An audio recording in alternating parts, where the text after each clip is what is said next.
Dom and Johnny in the morning. Okay, so today's topic comes from Logan, from a YouTube comment, which I have never thought to check. But apparently this was like a month ago, and I feel really bad because one of the things I kind of know Logan, and one of the questions is, how do you prepare for a black belt test? That was the topic of our last episode, which did not come out before his black belt test. But Whoopsies. I was actually there for it. Logan did a very, very good job. So congratulations on your first degree. It was well deserved. But one of Logan's questions was about ascended animals and branch animals. So I think to start off, for some context, one of our first episodes was on the 5 animals of this style. Those are kind of the 5 main animals that usually get talked about a lot: tiger, leopard, crane, snake, and dragon. And if you even have a cursory knowledge of kung fu movies, there are different martial arts styles that mimic the movements of those different animals. The way I was trained in the animals is that there are 5 ways to win.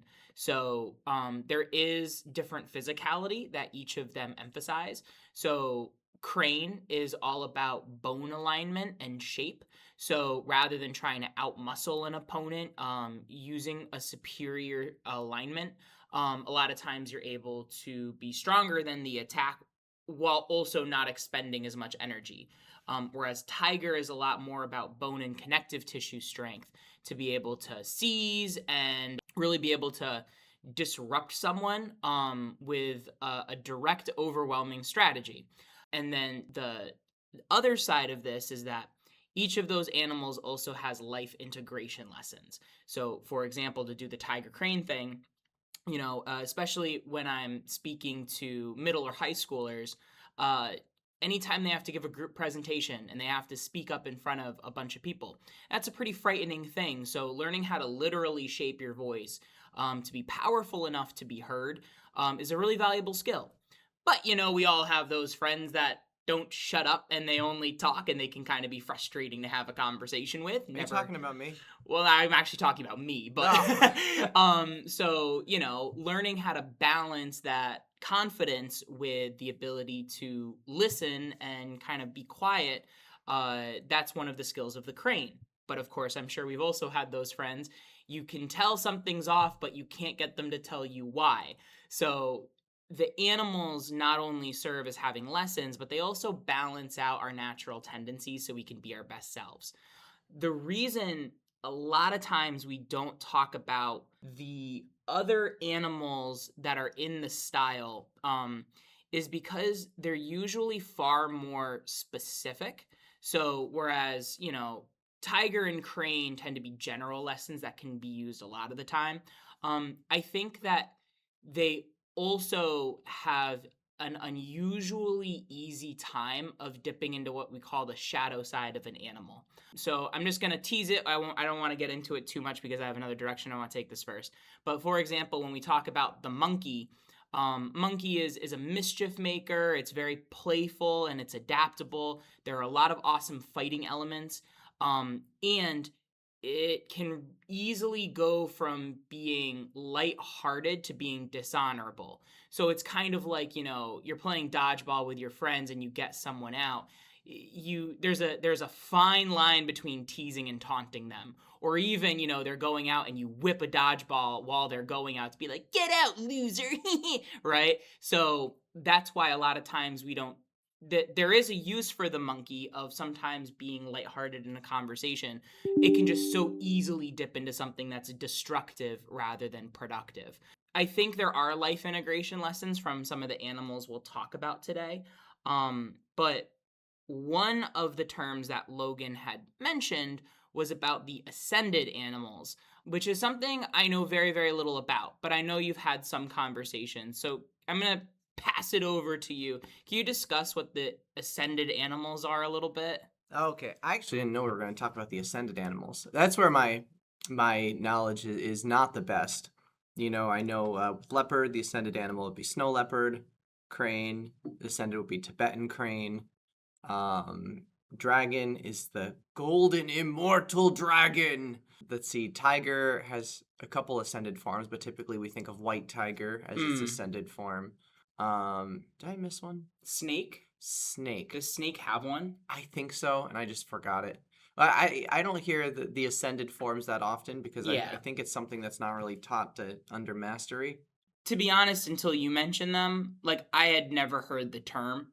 I Hmm. wonder if it's a widely used term or if one of the masters who has passed away, Master Fritz, is the one that really dove into the life integration side of the animals. So sometimes the other masters may mention it, but he was the one that really dove into the philosophy of what each animal is teaching in various stages of your life, from everything from fitness to negotiation to just the way that you approach someone conversationally. So I've heard that tiger really kind of has three branches, so to speak. So Master Graposo has talked about northern tiger, southern tiger, and white tiger. White tiger being not the genetic anomaly, but just a tiger that's so old that its fur is starting to gray a little bit more, and it lacks the youthful enthusiasm that is usually associated with regular tiger. So it is just a lot more efficient, and has a lot more to do with like china than just putting in a lot of effort to hit them harder than they hit you. So yeah, and snow leopard is another one. Again, these are all ones I've heard. I know so little about them. I don't even think I could speak intelligently about them. You'd be surprised at how much you know about snow leopard. And if you look at the difference between the animal techniques that we typically learned that are very similar to the other Connecticut schools, because there are a couple leopard techniques that all the Connecticut schools know, like five strike. And if you notice, like you step, you plant, and then it's all waist and hand and level changing. But when you see some of our leopard techniques that have spring steps, that is snow leopard. Oh, okay. From my understanding. And Yeah. I remember Master Ken saying something once that Master Fritz said the leopard we teach is snow leopard. And that threw me through a loop for a little bit because I was like, well, that can't be right. Like, why? And I think I understand what he was saying. When you look at how Ken moves with leopard, Yeah. that is snow leopard. Yeah. And I think when you step and plant, Master Rob Whitney will talk about that sometime. That leopard, it's like you're corkscrewing into the ground and you're establishing a firm root. So all the really quick and fancy agile footwork is snow leopard. Oh, interesting. So another one I've heard, I could be wrong. Dragon is the ascended form of snake. So snake goes into dragon is Maybe. one thing. I have no idea what a golden immortal dragon is. I don't Sounds either. cool. I'd love to be one, but I've never heard that term. So Sounds a little fancy for my taste, but yeah. But yeah, so these are terms that you'll hear. But the other ones, the main ones I want to talk today, I know them as the branch animals. I wonder if the term comes from there's this idea in our school of the 12 branches of Shaolin. That seems to be a concept that is Shaolin Kempo Karate specific. I've tried to look it up before, and I haven't found any other style or system that references the 12 branches of Shaolin. And I mean, 8 of these 12 branches are animals that we know. So, like, 5 of them, as far as I know, are tiger, crane, leopard, snake, and dragon. So, already that's 5 of the 12. And then the other 3 are also animals. So, there's eagle, monkey, and insects. So, of those 3, is there one where you want to start? It's funny. You would probably be way more knowledgeable with eagle and monkey than I would be. Well, having been on the receiving end of them. Yeah. Yeah, okay. Let's start with eagle then, because it is the one I know probably the least about, so we can close that loop kind of early. So, from my understanding, if you think of an eagle, it is a raptor.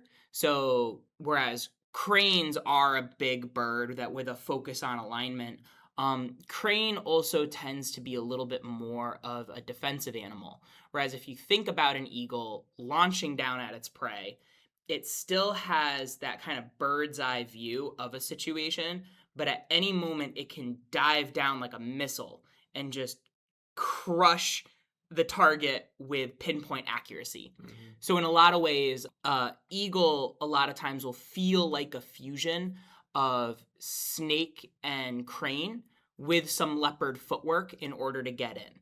So, and that this was a term, I think there's a little debate. I'm going to use it out of my own ignorance, so feel free to correct me. But the the term that I had heard was that it's ruthless, just not in an emotionally aggressive sense, but in the sense of like no mercy, like Eagle Fang Karate, Cobra Kai, like. And the idea is just that when you use eagle, you're not coming from this like emotionally protective place that a lot of times we associate with tiger. It is a very clean cut black and white, like that thing is going to get destroyed. A lot of times, actually, I was actually listening back to some of our earlier episodes just because I was curious. I mentioned that my father is a handgun safety instructor. And one of the things you learn very early on is you don't put your finger on the trigger unless you know what's there and beyond, and you are aiming the weapon at something you intend to destroy. And to me, that's kind of the eagle mindset. Obviously, there's a lot of morality that gets kind of put to the side, but once you've made the decision, you're steady and clear, and it happens like a lightning bolt. So tiger can also be very sudden, but if you just think about it from like a leveling perspective, like tiger tends to be low to the ground, and very connected to the earth. With eagle, you're zooming out to get a broader view of the battlefield so that you can snipe the one target that needs to be destroyed. Mm-hmm. So a lot of times you'll see eagle done to someone, and it's like it's really sudden. It has a lot of power, which a lot of times snake lacks stopping power. Mm-hmm. So it has no power issues, and it's hitting like a weak joint that it's absolutely crushing to be around. So the common targets I've noticed are the temple, the cheek, the esophagus with the eagle claw C's, and joints like the elbow and the knee. Mm-hmm. So you're not really trying to soften them up at all. You're going like straight for the win. So that's kind of my understanding of eagle. Have you noticed anything that supplements that? I heard something interesting recently, and it was the word pinning, which was an interesting and associated with eagle. That eagle will pin its opponents. Honestly, I cannot remember which master did it, but I remember he got Master Bob underneath the pec, and Master Bob's big dude was very very upper body built. That's the worst way I could have described him. But no, he was a massive dude. So to see an eagle claw just underneath a pec, disrupt a man like that is pretty insane. Yeah, I think from a life integration perspective, the reason eagle doesn't come up a lot is my instinct is that from a mindset perspective, things are already so bad that you probably could have prevented it through a use of the other five. I think I've used it probably a handful of times, but it's like a kid is doing something super dangerous. Like you want to imagine, this isn't a literal example, but like, they have a metal fork and they're about to stick it in an electrical socket. You don't have time to sit there and try to calmly explain to them why that might not be a good idea, so you right? Grab them by the throat with an well, talon. And sometimes it is physical, right? My dog has like eye drops she needs because she scratched her cornea.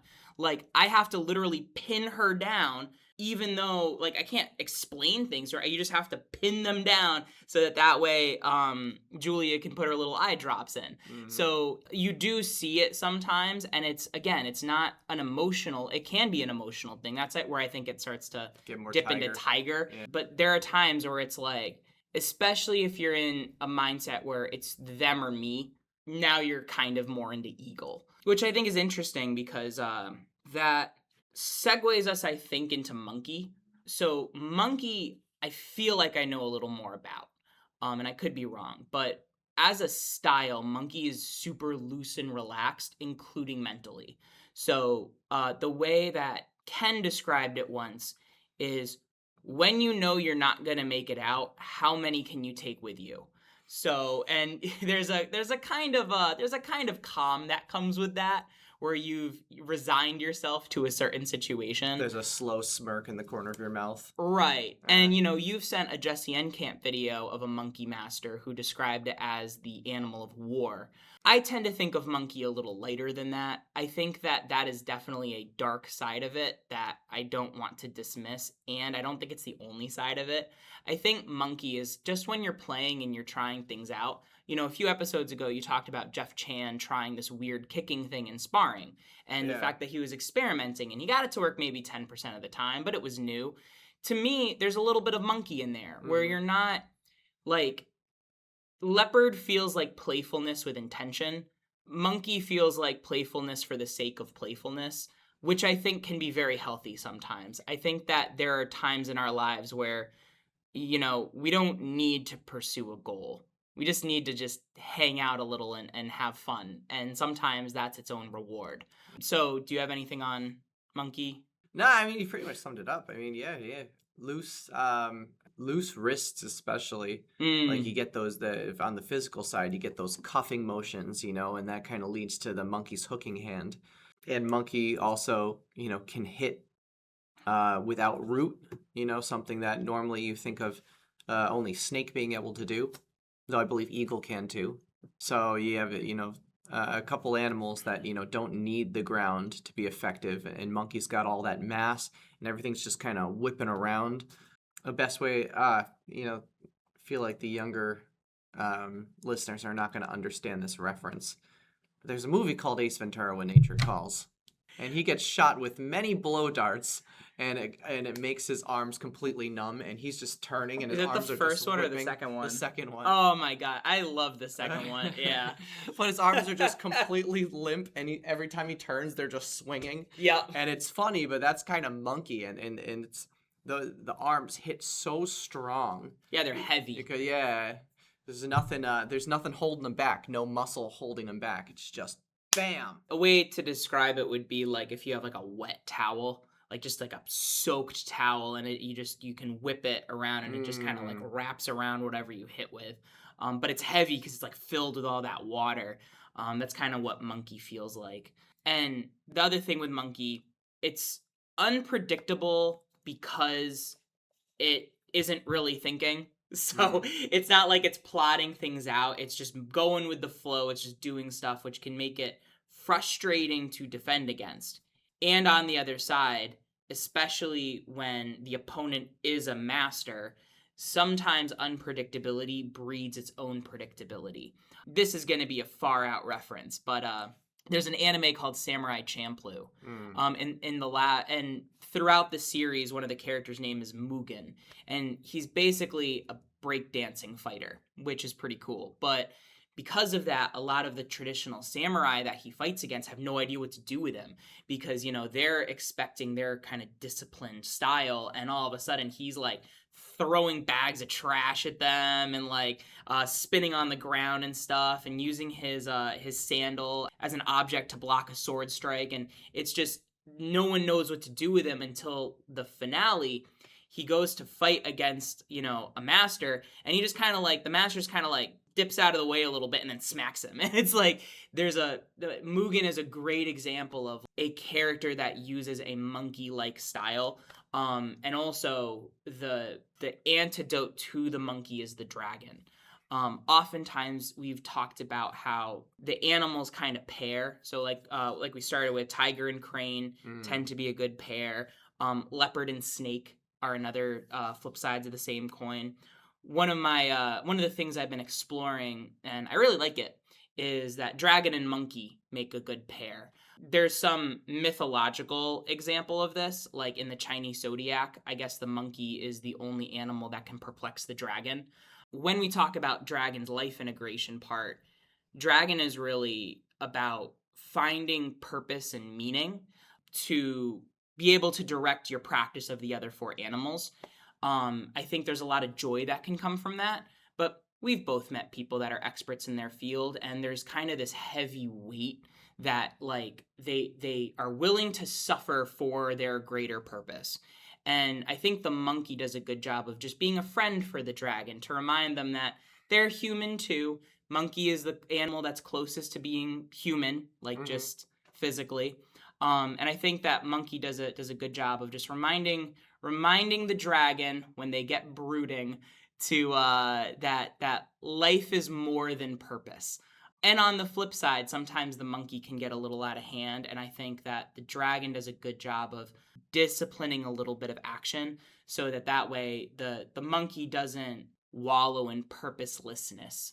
So that's my thesis on kind of monkey and dragon, which is also interesting because you asked Master Capozzo at a clinic, does monkey have a path to the dragon? And his answer is the monkey's kind of its own thing, which I can absolutely see and agree with, but I think it's because they're two sides of the same coin. It doesn't need a path to the dragon because it's its own kind of mastery. So those kind of give us a broad view of two of the branch animals. Now it's your turn to talk, because the last one is insects. I first heard about insects a year ago.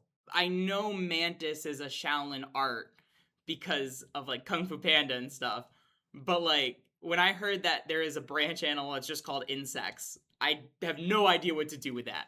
So take it away. So I had to actually talk with some masters about this because I knew and I've heard things, but I kind of wanted a more comprehensive overview. And luckily, one of my teachers was very open with some of this.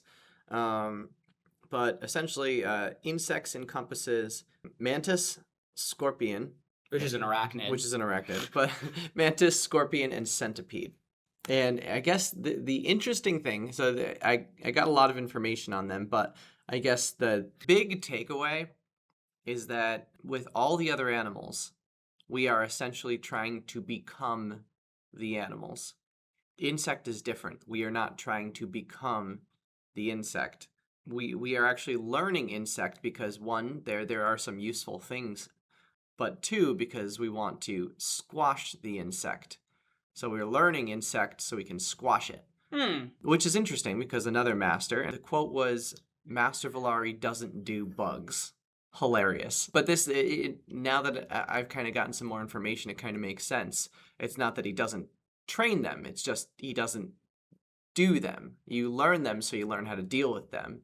And the bugs, they're annoying. They sting.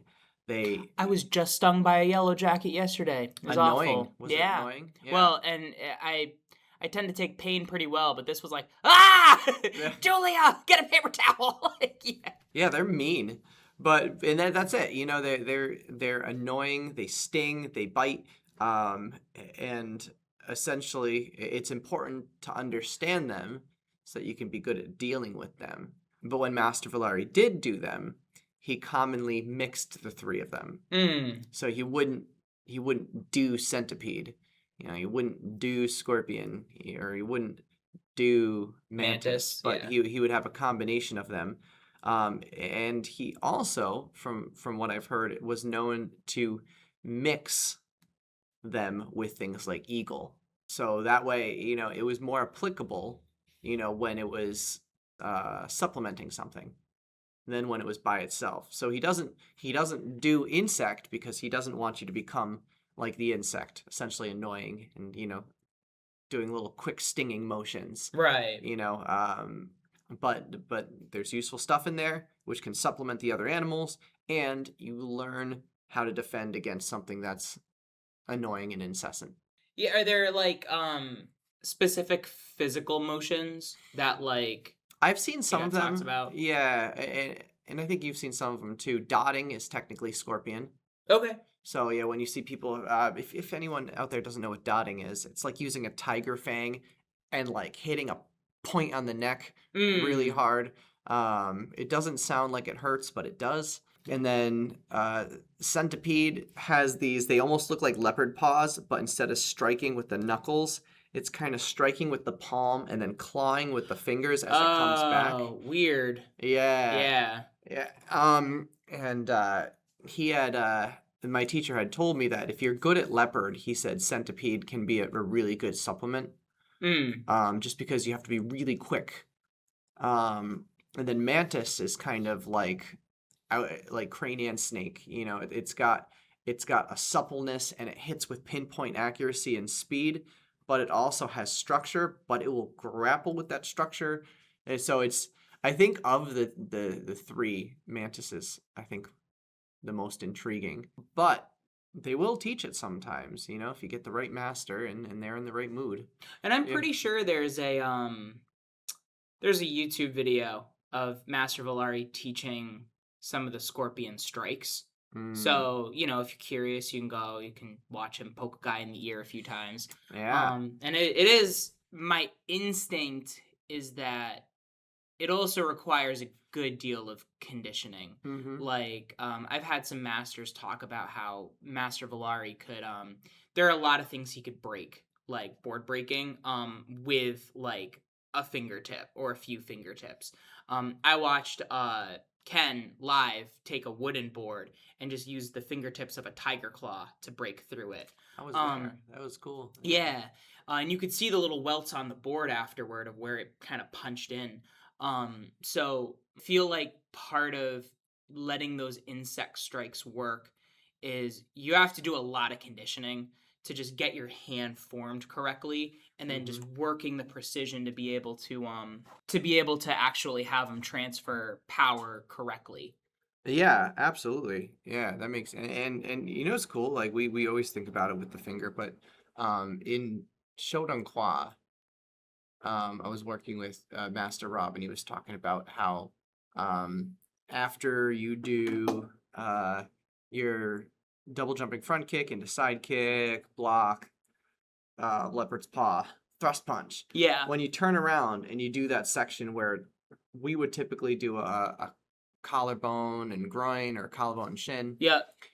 He slides his foot against the ground for resistance, and then like once he feels the resistance, he lifts his foot slightly to shoot it out, and he calls it a scorpion kick. It's Cool. pretty wild. And he said that's what did he call it? Like you don't really know when it's coming.